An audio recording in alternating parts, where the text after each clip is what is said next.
Govinda Greens, premium and limited plots, prime location, destination that define your status. In front of Ames, Govinda Greens.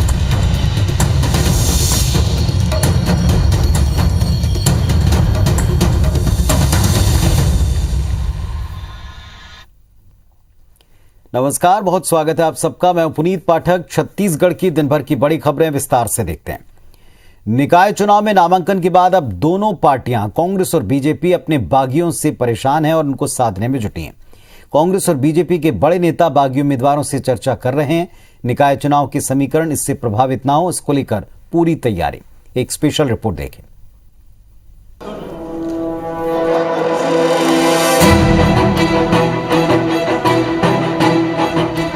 नामांकन दाखिल करने के बाद निकाय चुनाव का बिगुल बज चुका है।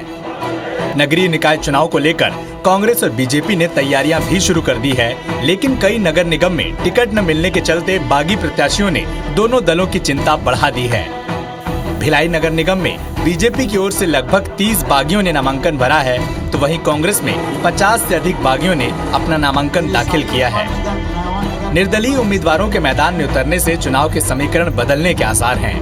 बागी प्रत्याशियों को मनाने की जिम्मेदारी कांग्रेस ने चुनाव प्रभारी गिरीश देवांगन, जिलाध्यक्ष मुकेश चंद्राकर, विधायक देवेंद्र यादव को सौंपी है, तो बीजेपी में प्रेम प्रकाश पांडे और विद्यारतन भसीन बागियों से चर्चा कर रहे हैं।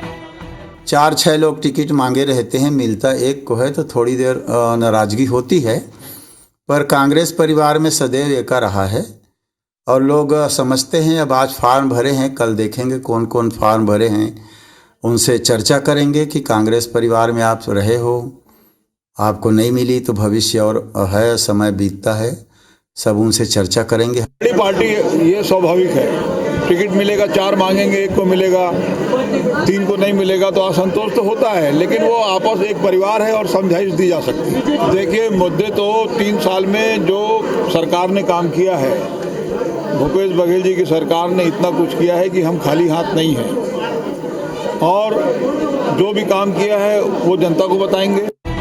बिलासपुर और रायगढ़ में भी प्रत्याशियों के नामांकन के साथ दोनों पार्टी चुनाव में पूरा जोर लगा रहे हैं। बिलासपुर में मेयर के नेतृत्व में कमेटी का गठन कर कांग्रेस चुनाव अभियान में जुट गई है। रायगढ़ में भी 2 वार्ड में हो रहे चुनाव के नतीजे निगम के समीकरण को प्रभावित कर सकते हैं, जिसको लेकर बीजेपी और कांग्रेस दोनों दल चुनाव तैयारी में जुट गए हैं।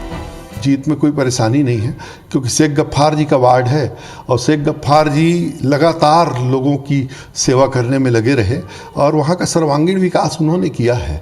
तो मैं ऐसा मानता हूँ कि उनके वार्ड में कोई बहुत तकलीफ नहीं है और कांग्रेस प्रचंड बहुमत से जीतेगी चुनाव। हमें पूरा विश्वास है कि आम जनता इस बार कांग्रेस को उसके किए गए वादे और इरादों के अंतर को अच्छे से समझेगी और मुंह तोड़ जवाब देगी। बहरहाल अब निकाय चुनाव में दोनों बड़ी पार्टियां बीजेपी और कांग्रेस बागियों को मनाने में जुटी हैं, क्योंकि दोनों दलों को ये मालूम है कि बागियों को साधे बगैर निकाय चुनाव में परचम लहराना मुश्किल है।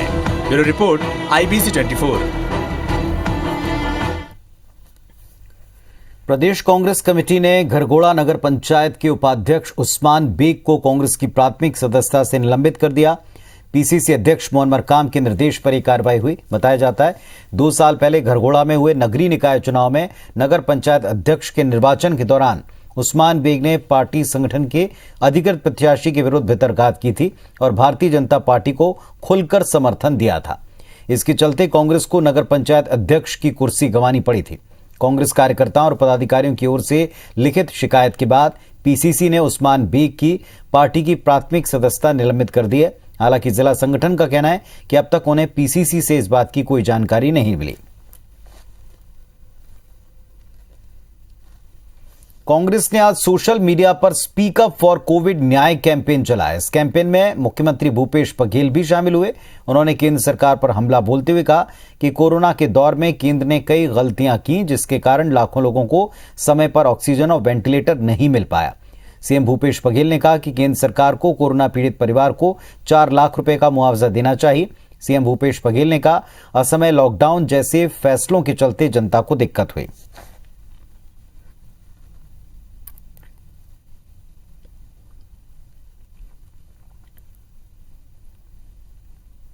चाहता हूं कि केंद्र सरकार तत्काल पीड़ित परिवार को 4 लाख रुपया मुआवजा दे।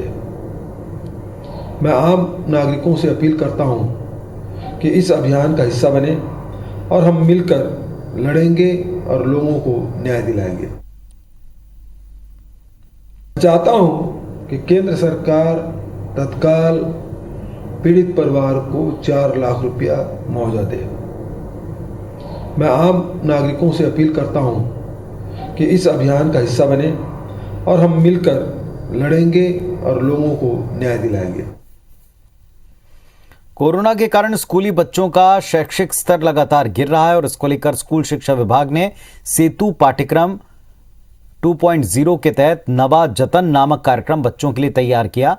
इस कार्यक्रम की मुख्य विशेषता है कि इसमें राज्य शैक्षिक एवं अनुसंधान परिषद छत्तीसगढ़ रायपुर के विषय विशेषज्ञ सेतु पाठ्यक्रम को आधार बनाकर कुछ ऐसी गतिविधियों के सुझाव दे रहे हैं जिसके जरिए शिक्षक इस दौरान पढ़ाई में आई गिरावट को तेजी से ऊपर ला पाएंगे। इन छात्रों के लिए नवा जतन पुस्तिका में कुछ ऐसे शैक्षणिक गतिविधियां सुझाई गई हैं जो सामान्य कक्षा के दौरान इस्तेमाल की जा सकती हैं। इसमें कुछ ऐसे बिंदु बताए गए हैं जिसमें बिना किसी खर्च के समय की बचत करते हुए सामान्य कक्षा शिक्षण के दौरान ही बच्चे अपनी गति और स्तर को सुधार सकते हैं। स्कूल बहुत दिन से बंद था। जब हम लोगों ने स्कूल में जो शुरू किया तो बहुत से बच्चे जो जिस स्टैंडर्ड में हैं उससे मतलब कम उसका आकलन हो पाया। उसके बाद हम लोगों ने सेतु ऐप शुरू किया था। इसका अच्छा रिजल्ट रहा। इस नवा जतन शुरू कर रहे हैं, सेतु बन के दूसरा पार्ट जो है। देश में उम्मीदें भी का इंतजाम कर रही हैं। महासमुंद जिले में 547 ऑक्सीजन बेड तैयार हैं, जिनमें से 50 बच्चों के लिए तैयार हैं। जिला अस्पताल में 181 ऑक्सीजन बेड हैं। साथ ही जिला चिकित्सालय में 2 ऑक्सीजन प्लांट भी हैं।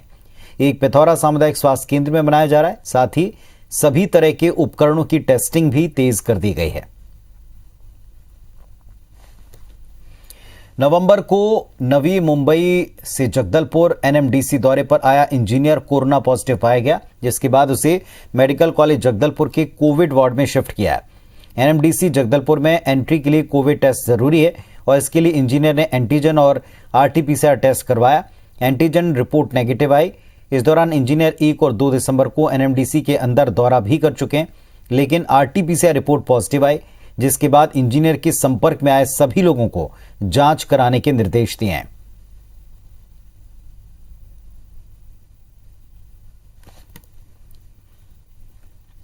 छत्तीसगढ़ में भारतमाला परियोजना के तहत अधिग्रहित जमीन के मुआवजे में बड़ी गड़बड़ी का आरोप लगाया। भाजपा का यह आरोप है कि मुआवजा नियमों की धज्जियां उड़ाकर 18 गुना मुआवजा तय किया और केंद्र सरकार के पैसे डकारे गए। इसके लिए भूमाफिया और अधिकारियों का एक गिरोह काम कर रहा है। आरोप है कि बैकडेट में जमीनों का आवंटन किया गया और ताकि मुआवजा राशि को बढ़ाया जा सके। बीजेपी का कहना है कि गिरोह ने सरकारी घास जमीन को भी नहीं छोड़ा, उसे भी किसानों के नाम करवाकर करोड़ों का मुआवजा हड़प लिया।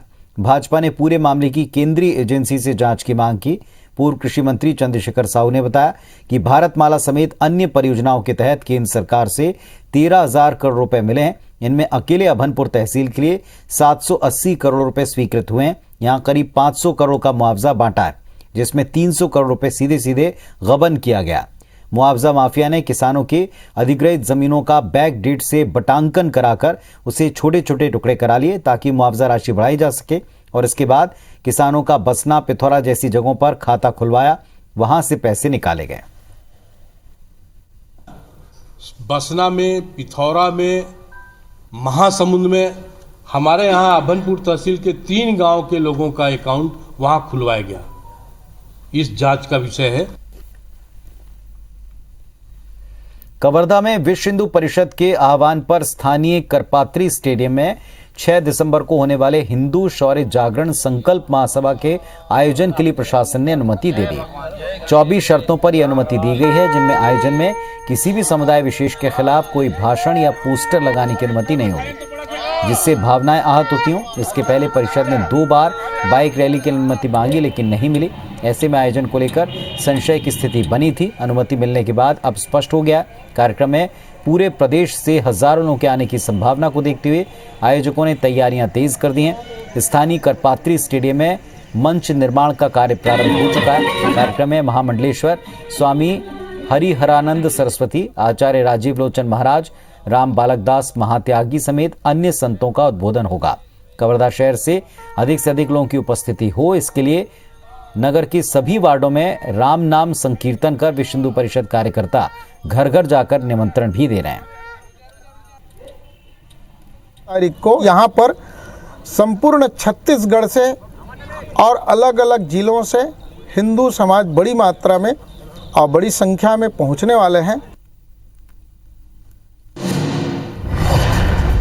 एक बड़ी खबर बिलासपुर से, चिटफंड कंपनी के डायरेक्टर समेत 6 लोग गिरफ्तार हुए। निर्मल इंफ्रा होम कंपनी के खिलाफ 12 केस दर्ज हैं। हजारों लोगों को इस कंपनी ने ठगी का शिकार बनाया, इसके आरोप हैं। छत्तीसगढ़ में 13 करोड़ से ज्यादा की ठगी हुई। मुख्यमंत्री के निर्देश के बाद लगातार ऐसी कंपनियों, उनके मालिकों पर कार्रवाई हो रही। जितेंद्र हमारे सहयोगी बिलासपुर से जुड़े हमारे साथ। जितेंद्र, बताएं इस बारे में। देखिए, सीएम शक्ति का ही असर है कि 10 दिन के भीतर ये तीसरी बड़ी कार्रवाई बिलासपुर पुलिस ने की है, जिसमें चिटफंड के जो बड़े सरगना है उनकी गिरफ्तारियां हुई हैं। इस बार जो पुलिस ने कार्रवाई की है, इसमें निर्मल इंफ्रा होम के जो डायरेक्टर्स हैं, उनके 6 जो डायरेक्टर्स हैं, उनकी यहाँ पर गिरफ्तारी की गई है।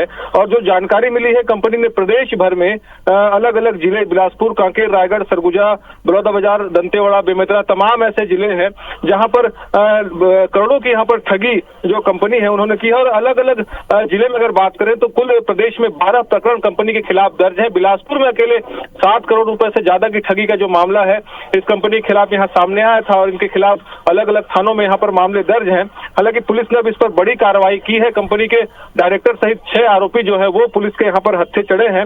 और एक बड़ी बात यह भी है कि कंपनी के खिलाफ कई कंपनियों की, इनके खिलाफ कई संपत्तियों की भी यहाँ पर जानकारी जो है वो पुलिस को यहाँ पर मिली है।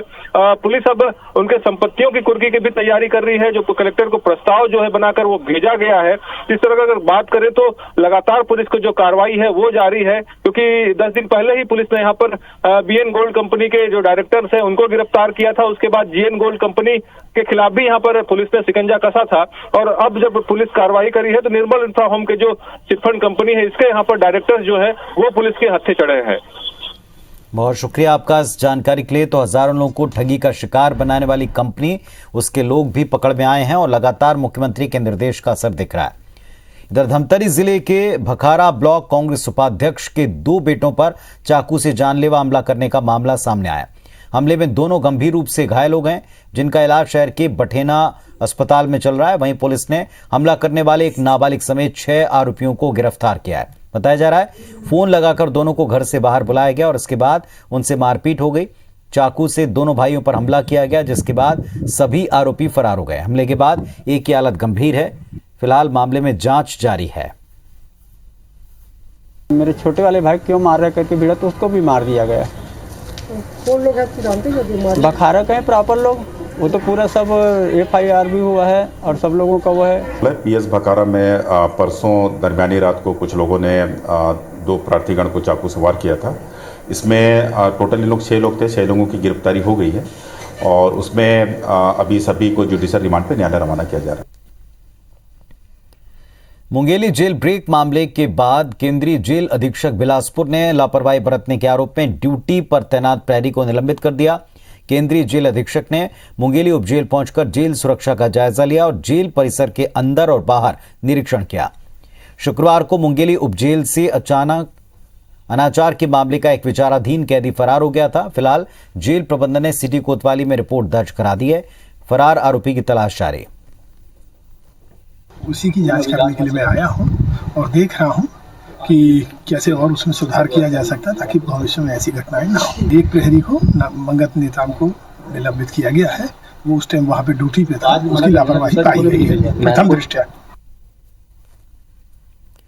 जवाद चक्रवात का असर बस्तर में दिखाई देने लगा है। दिन भर सर्द हवाओं के साथ आसमान में बादल छाए रहे। तेज और सर्द हवा से दिन में भी ठंडक का एहसास काफी ज्यादा महसूस हुआ।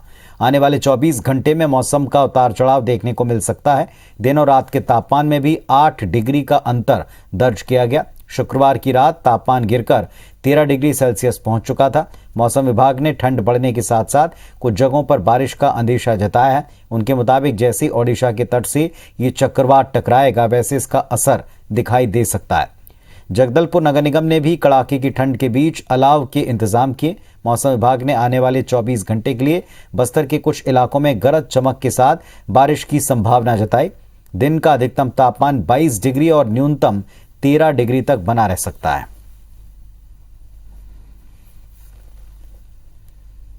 तो इस बुलेटिन में फिलहाल इतना ही। खबर अपडेट्स के लिए आप देखते रहें IBC 24। नमस्कार।